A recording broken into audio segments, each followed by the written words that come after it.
guys, and welcome to my very first YouTube video debut. My name is Jenna and I will be taking you through a tutorial on how to make meringues. So without further ado, let's get started.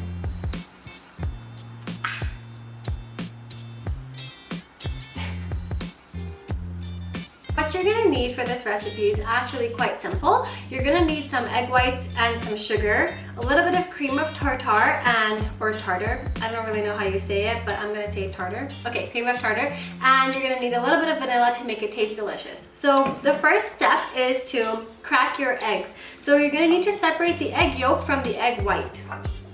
We're going to do that by literally cracking this on the counter until we hear a good crack. And then I like to cut my shells in half and then gently separate the white from the yolk. So I've actually done this backwards. I meant to be putting the yolk here into this little ramekin and putting the egg white into the bigger bowl. So we'll just transfer the egg yolk completely. We'll leave the egg yolk in the egg shell and just dump it over like this. Now we can keep our egg yolk in this ramekin. These egg yolks can be used later for making curds or custards or anything else that you like. I like to kind of keep mine or save them for future use and not throw them away because I think that's wasteful. So anyways, we're gonna do the same thing with the second egg. A couple things to remember before we start whipping this up is 1, make sure you don't get any eggshells in your egg whites, and 2, make sure you don't accidentally pierce your egg yolk with your shell, because if you get any of the yolk in with the egg white, you won't get a nice and fluffy meringue. So now that we have a good clean egg white, we can start whipping this up. So I'm going to use my handheld electric mixer here. This is just from Cuisinart. I'm just going to attach both my paddles just so that I could get it nice and frothy faster. Now that the paddles have been attached, I can start whipping up my egg whites. So I'm just going to beat it on medium speed until it becomes frothy. Once the egg whites have become frothy, I can just add a little bit of cream of tartar and just a dash of the vanilla. So let's begin.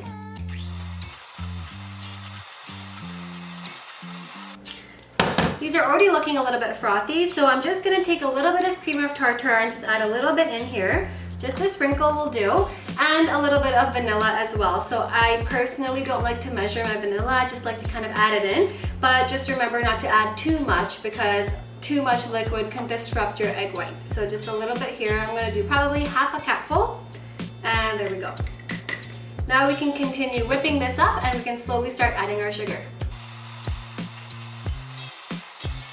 We're just going to sprinkle a little bit of sugar into our egg white mixture, just a little at a time. And we're going to make sure that we're mixing it really well between adding the sugar.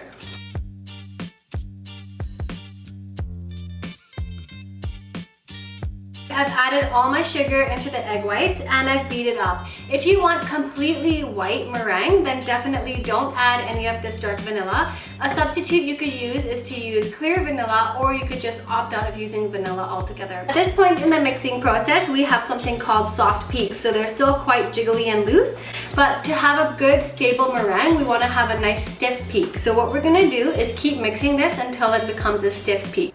A good way to tell if your meringue is ready is by taking a little bit of the mixture between your fingers and seeing if you can feel any granules of sugar. If you can feel sugar granules between your fingers as you rub them together, you know your meringue is not ready. We're just going to keep on mixing. We have achieved stiff peaks. So as you can see here, when I take my beaters out of the mixture, we don't see that same jiggle that we did before. So we know now that our meringue has reached the correct consistency. Also, a good test is to see if any of the meringue comes out when you tip it over. Nothing's coming out, so we know that we've reached the proper consistency. The last test, of course, is to just take a little bit of mixture between your fingers to see if you can feel the sugar, and I can't, so I know that I'm good. We have our white meringue here, and then I have 2 bowls. I'm gonna make one pink and I'm gonna make one purple. So I'm gonna just take a little bit of this meringue using a silicone spatula and add it to each bowl. And I'm going to leave most of it white. I just like a little bit of accent of these colors. So what we're going to do here is just add a little bit of food coloring. I'm using gel food coloring. Adding liquid food coloring is an option, but adding too much liquid will ruin the stability of your meringue. So I would recommend using a gel. So I'm going to use some pink and a little bit of purple here. I like my purples to be a little bit pinky, like pinky tone purples. You know, you can get blue tone or pinky tone. I prefer the pink colored purples. And we're just gonna gently mix it up. The point is to not over mix this or mix it too hard. We don't wanna just crush any of those air bubbles that we've just added in. So just gently fold in the color, like fold in the cheese, but just gently fold in the color until you're happy with it. And then we're gonna do the same thing with pink.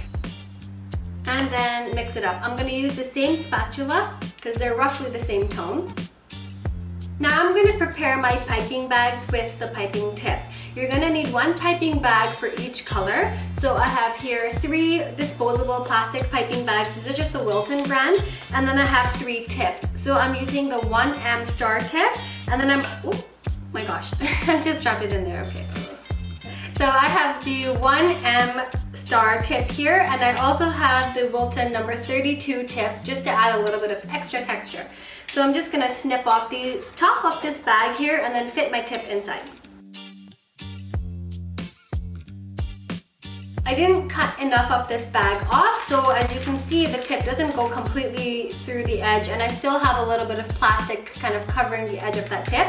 So what you can do in this stage is just move the tip back a little bit in the bag and then just snip off a little bit from the top. So I'm just gonna do that, and I think this should be enough to fit. What we're gonna do now that we have all of our piping bags attached with tips is to actually add the meringue into each bag. So I'm gonna start off with the white, then I'm gonna go on to the purple, and then I'm gonna go on to the pink. Just gonna fold the bag over onto itself so that we're not getting any of the meringue on the outside of the bag, just to make it a little bit cleaner. Not that I'm probably still gonna end up making a mess. That's just the nature of baking, I guess.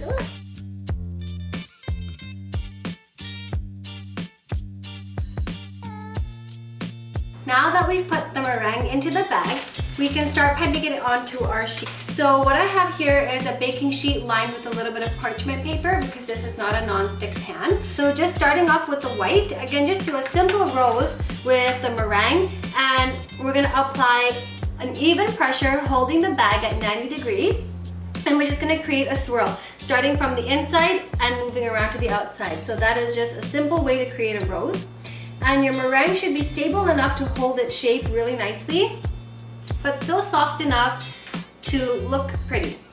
We can do a rose like that, or we can just have a general normal looking meringue shape, which is just gonna be like the shape of a star. So again, we're just gonna apply even pressure here and then lift off the top. And there we have a star. I also want to take this opportunity to make a couple meringue pops just because I think they're super cute. And it's also really easy to do when you already have your meringue prepared.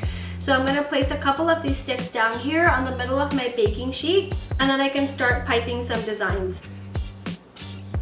So I'll just start with a little circle down here.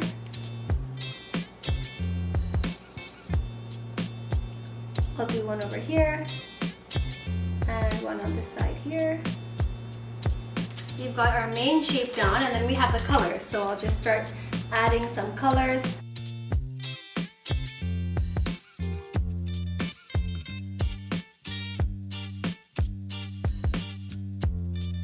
There you have it. Here is some fun looking meringues. So at this point, we're gonna put this in the oven for about an hour at 200 degrees Fahrenheit. And then once these have been in the oven for an hour, we're gonna turn the oven off and just leave them in the oven just to make sure that the temperature between the outside of the oven and the inside of the oven isn't too much of a shock to these meringues because they will crack. Here are the meringues. They're really easy to take right off the parchment paper. The point of baking them for so long is that we're pretty much dehydrating them. So they actually taste very similar to the marshmallows that you find in the Lucky Charms like marshmallow box. So they smell great too, delicious. Anyway, I recommend you guys try out this recipe, and if you do, let me know in the comments below. Thank you so much for watching my very first video on YouTube. I hope you guys have enjoyed it. Leave me a comment, like, and subscribe for more. You can, and see if you can, no. How am I gonna edit?